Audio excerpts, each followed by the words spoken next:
Hello everyone. તો last વિડીયોની અંદર આપણે વિદ્યુત ઋણતાની ચર્ચા કરી હતી અને વિદ્યુત ઋણતાની સાથે આપણે ભૌતિક ગુણધર્મોની અંદર આવર્તી વલણો પૂરા કરી ચૂક્યા છીએ। હવે આપણે વાત કરીશું રાસાયણિક ગુણધર્મોમાં આવર્તી વલણ। તો કેટલાક રાસાયણિક ગુણધર્મો છે જેવા કે લેન્થેનોઇડ સંકોચન, નિષ્ક્રિય યુગ્મ અસર, સંયોજકતા, ઓક્સિડેશન અવસ્થા, તો વગેરે રાસાયણિક ગુણધર્મોની અંદર આવર્તી વલણો જોવા મળતા હોય છે અને એના વિશે આપણે સમજવાના પણ છે। પરંતુ મોટાભાગના રાસાયણિક ગુણધર્મો તમે જ્યારે તત્વોનો ડિટેલમાં અભ્યાસ કરશો તેમના વિભાગની અંદર, જેમ કે એસ વિભાગના તત્વો, પી વિભાગના તત્વો, ડી અને એફ વિભાગના તત્વો, તો આ એકમો જ્યારે તમે ભણશો તો એની અંદર તમે મોટાભાગના રાસાયણિક ગુણધર્મોનો અભ્યાસ કરવાના છો। અહીંયા આગળ આપણે અમુક જ રાસાયણિક ગુણધર્મોનો અભ્યાસ કરીશું, જેમ કે આજના વિડીયોની અંદર આપણે અભ્યાસ કરવાના છીએ સંયોજકતા અથવા ઓક્સિડેશન અવસ્થાની। તો સંયોજકતા અને ઓક્સિડેશન અવસ્થા આનો જ આપણે આ એકમની અંદર વધુ ડિટેલમાં અભ્યાસ કરીશું।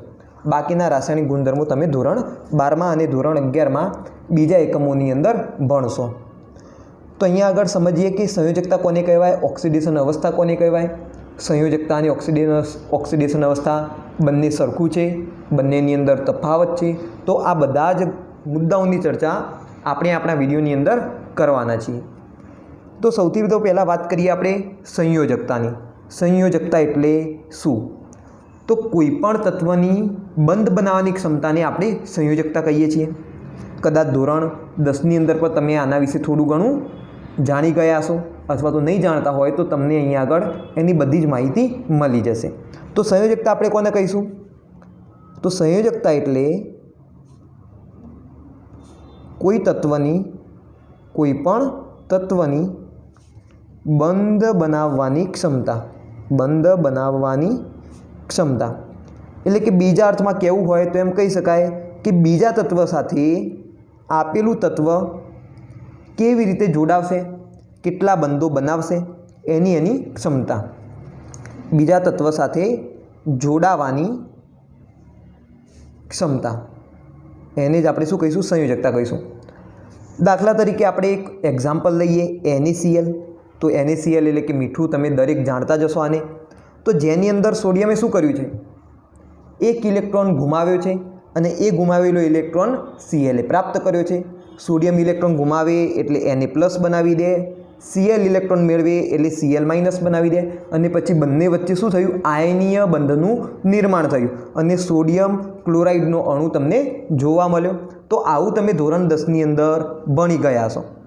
તો અહીંયા આગળ આપણે એમ કહી શકીએ કે સોડિયમે ક્લોરીન સાથે એક બંધ બનાવ્યો, તો પછી સોડિયમની બંધ બનાવવાની ક્ષમતા કેટલી થઈ ગઈ? એક થઈ ગઈ કે ના થઈ ગઈ?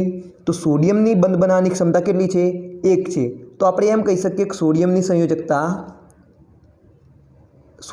સંયોજકતા એક થાય। એવી રીતે ક્લોરાઇડે પણ અહીંયા જે ક્લોરાઇડ આયન છે એને સોડિયમ સાથે એક બંધ બનાવેલો છે, તો ક્લોરીનની સંયોજકતા પણ કેટલી થાય? એક થાય। તો સંયોજકતાનો આ સિમ્પલ અર્થ છે। સંયોજકતા એટલે કોઈપણ તત્વની બંધ બનાવવાની ક્ષમતા, એ બીજા તત્વ સાથે કેટલા બંધ બનાવશે, કેવી રીતે જોડાશે, બરાબર? કેવી રીતે જોડાશે એ તો નહીં, પરંતુ બીજા તત્વ સાથે એની જોડાવાની ક્ષમતા કેટલી છે એ એની થઈ જશે સંયોજકતા। ક્લિયર છે બધાને? હવે જોઈએ કે કોઈપણ તત્વની જો સંયોજકતા નક્કી કરવી હોય તો એ આપણે કેવી રીતે નક્કી કરી શકીએ? ડાયરેક્ટ જોઈને ખ્યાલ આવશે?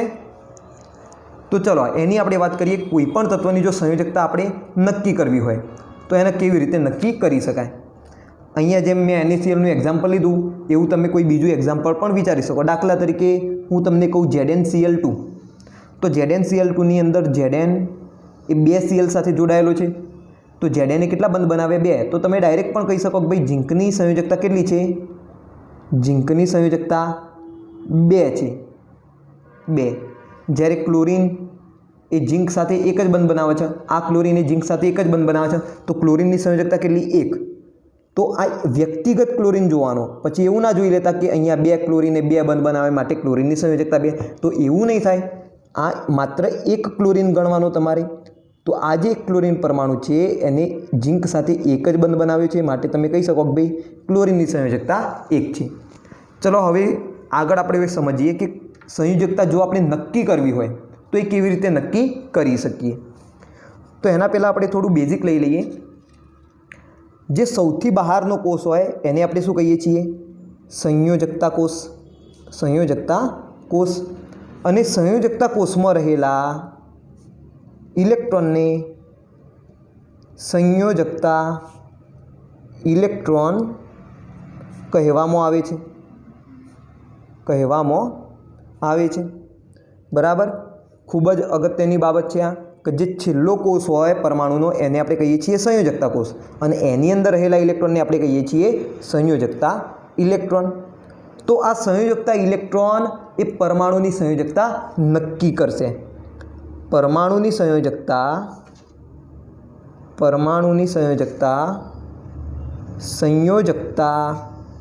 ઇલેક્ટ્રોન નક્કી કરે છે। કેવી રીતે કરશે નક્કી તો એ જોઈએ હવે આપણે।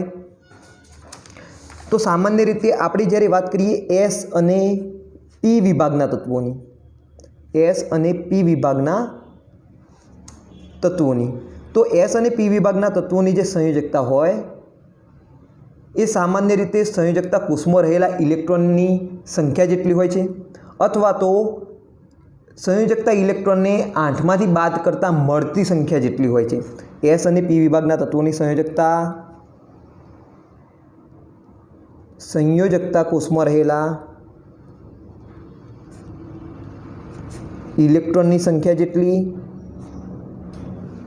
અથવા સંયોજકતા ઇલેક્ટ્રોનને 8માંથી બાદ કરતાં મળતી સંખ્યા જેટલી હોય છે। મળતી સંખ્યા જેટલી હોય છે। એટલે કે આપણે જો સંયોજકતા શોધવી હોય કોઈપણ તત્વની, એસ અને પી વિભાગના તત્વની, તો આપણે શું કરીશું? એના સંયોજકતા કોષમાં કેટલા ઇલેક્ટ્રોન રહેલા છે એની ગણતરી કરીશું। તો અહીંયા તમને સંયોજકતા શોધવાના 2 સૂત્રો મળી ગયા કે નહીં? તો સંયોજકતા બરાબર તમે શું લખી શકો? સંયોજકતા કોષમાં રહેલા ઇલેક્ટ્રોનની સંખ્યા, અને બીજું સૂત્ર કયું મળ્યું? 8 માઇનસ સંયોજકતા કોષમાં રહેલા ઇલેક્ટ્રોનની સંખ્યા। તો આ 2 સૂત્રો તમને અહીંયા આગળ મળ્યા સંયોજકતા શોધવાના। તો હવે પાછું તમને કન્ફ્યુઝન થશે કે આ ઉપરનું સૂત્ર વાપરવું કે આ પછી નીચેનું સૂત્ર વાપરવું। સંયોજકતા કોષમાં રહેલા ઇલેક્ટ્રોનની સંખ્યાને ગણવી કે પછી 8માંથી સંયોજકતા કોષમાં રહેલા ઇલેક્ટ્રોનની સંખ્યાને બાદ કરીને મળતી સંખ્યાની ઇલેક્ટ્રોનની સંયોજકતા ગણવી। તો એ કેવી રીતે નક્કી કરશો? તો એનું આપણે ઉદાહરણ લઈએ। ચલો એના ઉદાહરણ સાથે આપણે સમજીએ। તો હવે જુઓ આપણે એસ અને પી વિભાગના સમૂહો લઈએ। ચલો સમૂહ 1, એના પછી સમૂહ 2, 3 નહીં લઈએ પરંતુ 13 લઈશું। કેમ? કારણ કે અહીંયા આગળ આપણે ડી અને એફ વિભાગની વાત કરવાના નથી, આપણે એસ અને પી વિભાગની વાત કરીશું। તમને એ પણ જણાવીશું કે આપણે ડી અને એફ વિભાગ કેમ અહીંયા આગળ ગણ્યો નથી। અત્યારે હાલ આપણે વાત કરીએ એસ અને પી વિભાગના સમૂહની। તો પહેલો સમૂહ આવી ગયો, બીજો, પછી 13મો સમૂહ, 14, 15, 16, 17 અને 18મો સમૂહ। ચલો 3 થી તે 12 સમૂહ શેમાં આવશે? તો ડી વિભાગની અંદર આવશે। ક્લિયર છે બધાને? હવે આની આપણે ઇલેક્ટ્રોન રચના લખીએ। તો સમૂહ 1ની ઇલેક્ટ્રોન રચના તો તમે કહેશો NS1, સમૂહ 2ની ઇલેક્ટ્રોન રચના એટલે કે NS2, સમૂહ 13ની ઇલેક્ટ્રોન રચના NS2NP1, NS2NP2, NS2NP3, 16મા સમૂહની NS2NP4, 17મા સમૂહની NS2NP5 અને 18મા સમૂહની NS2NP6। સંપૂર્ણપણે આ કોષ ભરાઈ ગયો। ક્લિયર છે બધાને અહીંયા સુધી? હવે જુઓ શું થાય છે। આની અંદર સંયોજકતા ઇલેક્ટ્રોન કેટલા રહેલા છે? આ દરેકની અંદર સંયોજકતા ઇલેક્ટ્રોન કેટલા? તો આની અંદર તમે જુઓ આ કોષ સંયોજકતા કોષ છે, એની અંદર માત્ર 1 ઇલેક્ટ્રોન રહેલો છે। અહીંયા આગળ આ સંયોજકતા કોષ છે જેની અંદર 2 ઇલેક્ટ્રોન રહેલા છે। સમૂહ 13ના તત્વોની વાત કરીએ तो 2 અને આ 1 આ 3 સંયોજકતા ઇલેક્ટ્રોન રહેલા છે। 14માં 4 સંયોજકતા ઇલેક્ટ્રોન છે, આની અંદર 5 સંયોજકતા ઇલેક્ટ્રોનની સંખ્યા છે। અહીંયા આગળ સંયોજકતા ઇલેક્ટ્રોન કેટલા? 4 ને 2 6, અહીંયા આગળ 5 ને 2 7 અને અહીંયા આગળ 6 ને 2 8। અહીંયા આગળ કેટલા સંયોજકતા ઇલેક્ટ્રોન છે? તો 8 સંયોજકતા ઇલેક્ટ્રોન છે। હજુ ના સમજ પડી હોય તો આપણે એક રેન્ડમલી ઉદાહરણ લઈએ, જેમ કે 15મા સમૂહનું તત્વ આપણે નાઇટ્રોજન લઈ લઈએ। તો બોલો નાઇટ્રોજનની ઇલેક્ટ્રોન રચના કેટલી થાય? અહીંયા આપણે લઈ લઈએ સાઈડમાં, નાઇટ્રોજનની ઇલેક્ટ્રોન રચના કેટલી થાય? 1s2 2s2 2p3। તો આ પાછળનો કોષ શું બને? સંયોજકતા કોષ બને। આ બીજો કોષ, તો બીજા કોષની અંદર 2 કક્ષકો છે s અને p। તો એની અંદર રહેલા ઇલેક્ટ્રોનની સંખ્યા ગણી દો તમે, 3 ને 2 5। 15મા સમૂહનું આપણે તત્વ લીધું હતું ને, અને 15મા સમૂહના તત્વની અંદર કેટલી આવી સંયોજકતા ઇલેક્ટ્રોનની સંખ્યા? 5 આવી ગઈ। તો ચેક કરી લો 5 આવી ગઈ કે નહીં, તો એ તમે સમજી શકો છો। હવે તો અહીંયા આગળ આપણે શું લખ્યા? બધાના સંયોજકતા ઇલેક્ટ્રોનની સંખ્યા નક્કી કરી। હવે આપણે શું જોવાનું છે કે ભાઈ સમૂહ એકના તત્વો છે તો એની સંયોજકતા કેટલી હશે? તો સંયોજકતા નક્કી કરવા માટે આપણે ઉદાહરણ લઈએ। એક્ઝામ્પલ તરીકે આપણે સમૂહ એકની વાત કરીએ। પહેલાં સમૂહ એકનું તત્વ દાખલા તરીકે સોડિયમ લઈ લઈએ। તો સોડિયમની જો વાત કરીએ તો આ થયું સોડિયમનું કેન્દ્ર, આ એનો પ્રથમ કોષ, આ એનો બીજો કોષ અને આ એનો ત્રીજો કોષ। તો આની અંદર ઇલેક્ટ્રોનની સંખ્યા કેટલી હોય? 11 હશે કે નહીં? પહેલા કોષમાં 2 હશે 1s2, બીજા કોષમાં કેટલી હશે? 8 હશે 2s2 2p6, 4 આ 5 આ 6 આ 7 અને 8, અને એના પછી 3s1 એટલે કે ત્રીજા કોષની અંદર 1 ઇલેક્ટ્રોન હશે। તો હવે જુઓ સોડિયમ આગળ વાત કરીએ એના પહેલાં હું તમને એક અગત્યની માહિતી આપી દઉં। કોઈ પણ તત્વ, આવર્ત કોષ્ટકનું કોઈ પણ તત્વ પોતાની સંયોજકતા કોષને પૂર્ણ કરવાનો ગુણધર્મ ધરાવે છે। કોઈ પણ તત્વ પોતાની સંયોજકતા કોષને પૂર્ણ કરવાનો ગુણ ધરાવે છે। દરેક તત્વની ઈચ્છા શું હશે કે ભાઈ મારી સંયોજકતા કોષ સંપૂર્ણપણે ભરાઈ જાય। જેવી રીતે ઉમદા વાયુઓની ભરાઈ ગઈ હોય, આ સંપૂર્ણ ભરાઈ ગઈ, એવી રીતે સોડિયમ પણ શું ઈચ્છા ધરાવે? ભાઈ મારી એ સંયોજકતા કોષ સંપૂર્ણપણે ભરાઈ જાય। આવું ધોરણ 10ની અંદર પણ તમે ભણ્યા છો, કદાચ અષ્ટકનો નિયમ તમને કદાચ યાદ હશે। હવે જો અહીંયા શું થાય છે? સોડિયમની પણ આવી ઈચ્છા કે ભાઈ સંયોજકતા કોષ સંપૂર્ણપણે ભરાઈ જાય। તો જો સોડિયમની આ સંયોજકતા કોષને સંપૂર્ણપણે ભરવી હોય તો કેટલા ઇલેક્ટ્રોનની જરૂર પડે? 7 ઇલેક્ટ્રોનની જરૂર પડે કે નહીં? કારણ કે 1 ઇલેક્ટ્રોન છે, ત્રીજા કોષની અંદર 8 ઇલેક્ટ્રોન ઉમેરી શકાય। તો 8 ઇલેક્ટ્રોન કરવા માટે 7 ઇલેક્ટ્રોનની અહીંયા આગળ જરૂર પડશે। હજુ પણ સોડિયમ જોડે એક બીજો રસ્તો છે। સોડિયમ શું કરી શકે? આ ઇલેક્ટ્રોનને દૂર કરી શકે। ચલો ઇલેક્ટ્રોનને શું કરી શકે? દૂર કરી શકે। તો જો ઇલેક્ટ્રોનને દૂર કરશે તો આ બીજો કોષ એનો શું થઈ જશે? સંયોજકતા કોષ થઈ જશે। તો સોડિયમ જોડે આ બે રસ્તા છે, કાં તો સોડિયમ 7 ઇલેક્ટ્રોન મેળવે અથવા તો સોડિયમ 1 ઇલેક્ટ્રોનને ગુમાવે। તો સોડિયમ માટે શું સરળ રહેશે? 7 ઇલેક્ટ્રોન મેળવવું। તો કોઈ પણ એવું તત્વ નહીં હોય કે સોડિયમને 7 ઇલેક્ટ્રોન આપી શકે। સોડિયમને કોઈ 7 ઇલેક્ટ્રોન આપશે નહીં। તો સોડિયમ છેવટે શું કરશે? આ પોતાનો જે 1 ઇલેક્ટ્રોન છે એને દૂર કરી દેશે, અને જેવો સોડિયમ પોતાનો 1 ઇલેક્ટ્રોન દૂર કરે એવી સોડિયમની ઇલેક્ટ્રોન રચના કેવી થઈ જાય? તો જે 3sમાંનો 1 ઇલેક્ટ્રોન હતો એ દૂર થઈ જાય, અને તમને સોડિયમની ઇલેક્ટ્રોન જોવા મળશે 1s2 2s2 અને 2p6, એટલે કે એની નિયોન જેવી ઇલેક્ટ્રોન રચના થઈ જશે। એને પ્લસ આયન જેને આપણે કહીએ છીએ। કયો આયન કહીએ છીએ? એને પ્લસ આયન। તો સોડિયમમાંથી 1 ઇલેક્ટ્રોન દૂર થવાથી શું બની ગયો? સોડિયમ પ્લસ આયન બની ગયો। તો હવે આ બીજો કોષ શું થઈ ગયો? એનો સંયોજકતા કોષ થઈ ગયો। તો આ બીજા કોષને તમે ધ્યાનથી જુઓ, પૂરેપૂરો સંપૂર્ણ કોષ ભરાઈ ગયો કે નહીં? 8 8 ઇલેક્ટ્રોન આની અંદર આવી ગયા કે નહીં? 1 2 3 4 5 6 7 8। તો સોડિયમે શું કર્યું? પોતાનો સંયોજકતા કોષ સંપૂર્ણ કરવા માટે એને 1 ઇલેક્ટ્રોન ગુમાવી દીધો। તો આ જે શરૂઆતના 3 સમૂહ તમને દેખાય છે, પહેલો, બીજો અને 13મો સમૂહ, એ કેવું વલણ ધરાવે છે? ઇલેક્ટ્રોન ગુમાવવાનું। એ પોતાનો કોષ કેવો કરી દેશે? સંપૂર્ણપણે ભરી દેશે। કેવી રીતે? ઇલેક્ટ્રોન ગુમાવીને। આ બીજા સમૂહની વાત કરીએ તો એની અંદર સંયોજકતા કોષમાં 2 ઇલેક્ટ્રોન હશે। ત્રીજા સમૂહની આ 13મા સમૂહની વાત કરીએ તો એના સંયોજકતા કોષમાં 3 ઇલેક્ટ્રોન હશે। તો આ 3 સમૂહના તત્વો શું કરશે? આ સંયોજકતા કોષમાંના ઇલેક્ટ્રોનને ગુમાવી દેશે સરળતાથી। 13મા સમૂહની તમે વાત કરો, એની સંયોજકતા કોષની અંદર 3 ઇલેક્ટ્રોન છે। કેટલા કરવાના? 8 કરવાના। તો 5 ઇલેક્ટ્રોનની જરૂર પડશે। હવે 3 ગુમાવવા સારા કે પછી 5 મેળવવા સારા? સ્વાભાવિક વસ્તુ છે, 3 સરળતાથી ગુમાવી દેશે। તો આ બધા તત્વો શું ધરાવે છે? ઇલેક્ટ્રોન ગુમાવવાનો ગુણ ધરાવે છે, બરાબર। પહેલો, બીજો અને 13મો સમૂહ। અને ઇલેક્ટ્રોન ગુમાવીને શું કરી દેશે? ઇલેક્ટ્રોન ગુમાવીને એ પોતાનો જે કોષ છે એને સંપૂર્ણપણે ભરી દેશે, સંયોજકતા કોષ। તો અહીંયા આગળ જુઓ, આ જે શરૂઆતના 3 તત્વો છે એ શું કરશે? ઇલેક્ટ્રોન ગુમાવી દેશે અને ધન આયનની અંદર ફેરવાઈ જશે। તો સોડિયમ જ્યારે 1 ઇલેક્ટ્રોન ગુમાવશે અને 1 ઇલેક્ટ્રોન શું કરશે? આ ક્લોરીન મેળવી દેશે। તો સોડિયમે ક્લોરીન સાથે કેટલો બંધ બનાવ્યો? 1 બંધ બનાવ્યો કે નહીં? એવી રીતે સમૂહ 2નું તત્વ આપણે Mg લઈએ તો મેગ્નેશિયમ શું કરશે? 2 ઇલેક્ટ્રોન ગુમાવી દેશે અને એ 2 ઇલેક્ટ્રોન માની લો કે કોઈ પણ ઋણ આયન, કોઈ પણ પરમાણુ મેળવી લે છે અને એ ઋણ આયનની અંદર ફેરવાઈ જાય છે, જેમ કે Cl। તો 2Cl 2 ઇલેક્ટ્રોનને મેળવી દેશે અને 2Cl- બનાવી દેશે અને MgCl2 તમને તત્વ જોવા મળશે। તો અહીંયા આગળ શું થયું? મેગ્નેશિયમની સંયોજકતા 2 થઈ ગઈ। તો સિમ્પલ વસ્તુ છે, શરૂઆતના 3 તત્વોની અંદર એમના સંયોજકતા ઇલેક્ટ્રોનની સંખ્યા શું થશે? એમની સંયોજકતા થશે। ક્લિયર છે બધાને?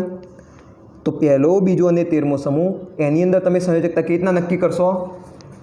તો એમના પરમાણુની અંદર સંયોજકતા કોષની અંદર રહેલા ઇલેક્ટ્રોનની સંખ્યાના આધારે આની અંદર તમે સંયોજકતા ઇલેક્ટ્રોનની સંખ્યાને ગણશો, પહેલા, બીજા અને 13મા સમૂહની અંદર। ખ્યાલ આવી ગયો? તો પછી મારે સમૂહ 1ની સંયોજકતા કેવી હોય તો કેટલી કહી શકાય? 1। સમૂહ 2ની સંયોજકતા કેવી હોય તો 2 કહી શકાય। સમૂહ 13ની સંયોજકતા કેવી હોય તો 3 કહી શકાય। હવે આપણે વાત કરીએ 14મા સમૂહની વાત। તો જે 14મો સમૂહ છે એના પરમાણુઓની સંયોજકતા કોષમાં 4 ઇલેક્ટ્રોન રહેલા છે। કેટલા? 4 ઇલેક્ટ્રોન રહેલા છે। તો હવે જો એને અષ્ટક પૂર્ણ કરવું હોય, 8 ઇલેક્ટ્રોન અહીંયા આગળ લાવવા હોય, મેળવવા હોય, તો પછી એને 4 ઇલેક્ટ્રોન મેળવવા પડે। બીજો રસ્તો કયો? 4 ઇલેક્ટ્રોન ગુમાવવાનો। તો આ બંને રસ્તાઓ એના માટે સરળ નથી। ના તો એ સરળતાથી ઇલેક્ટ્રોન ગુમાવશે, ના તો એ સરળતાથી ઇલેક્ટ્રોન મેળવશે। એનું કેન્દ્ર એટલું બધું પાવરફુલ નથી કે ભાઈ આવતા ઇલેક્ટ્રોનને એ પોતાની અંદર જકડી રાખે અને સરળતાથી એ ઇલેક્ટ્રોન ગુમાવશે પણ નહીં। તો એ શું કરશે? ઇલેક્ટ્રોનની ભાગીદારી કરશે। તો તમે સહસંયોજક બંધ નામનો એક બંધ પણ સાંભળ્યો હશે, તો જેની અંદર શું થતી હતી? ઇલેક્ટ્રોનની ભાગીદારી થતી હતી। દાખલા તરીકે 14મા સમૂહનું આપણે તત્વ લઈએ કાર્બન। તો કાર્બનના સંયોજકતા કોષની અંદર કેટલા? 4 ઇલેક્ટ્રોન હશે કે નહીં? તો અમે 4 ડોટ દર્શાવે, બરાબર। આ 4 ટપકાઓ શું દર્શાવે છે? સંયોજકતા કોષમાં રહેલા કાર્બનના 4 ઇલેક્ટ્રોન દર્શાવે છે। તો આ કાર્બન શું કરી દેશે? બીજા કોઈ 4 પરમાણુ સાથે આ 4 ઇલેક્ટ્રોન ભાગીદારી કરી દેશે। માની લો કે હાઇડ્રોજનના એક પરમાણુ સાથે શું કરી દેશે? કાર્બન ઇલેક્ટ્રોનની ભાગીદારી કરી દે છે। તો અહીંયા આગળ સિમ્પલ આપણે સમજીએ કે કાર્બન શું કરે છે? કોઈપણ પરમાણુ સાથે એની સંયોજકતા કોષમાં રહેલા આ 4 ઇલેક્ટ્રોનની ભાગીદારી ગમે તે રીતે કરી દે છે। તો અહીંયા આગળ કાર્બન ના તો ઇલેક્ટ્રોન ગુમાવશે, ના તો ઇલેક્ટ્રોન મેળવશે, પરંતુ શું કરશે? ઇલેક્ટ્રોનની ભાગીદારી કરશે। અને કેટલા બંધ બનાવશે? તો ઓબ્વિયસ વસ્તુ છે, તમને કેટલા બંધ બનાવતા દેખાય છે? 4 બંધ બનાવતા દેખાય છે। તો કાર્બનની સંયોજકતા કેટલી થઈ જશે? 4 થઈ જશે। તો અહીંયા આગળ કાર્બનની સંયોજકતા કેટલી છે? 4 છે। શરૂઆતના 3 સમૂહના તત્વો ઇલેક્ટ્રોન ગુમાવશે। 14મા સમૂહનું તત્વ બધા ઇલેક્ટ્રોન ભાગીદારીમાં આવશે। હવે વાત કરીએ પાછળના સમૂહની 15, 16, 17। તો એની અંદર તમે જુઓ શું થાય છે। એક્ઝામ્પલ તરીકે આપણે 17મા સમૂહનું તત્વ લઈએ ફ્લોરિન।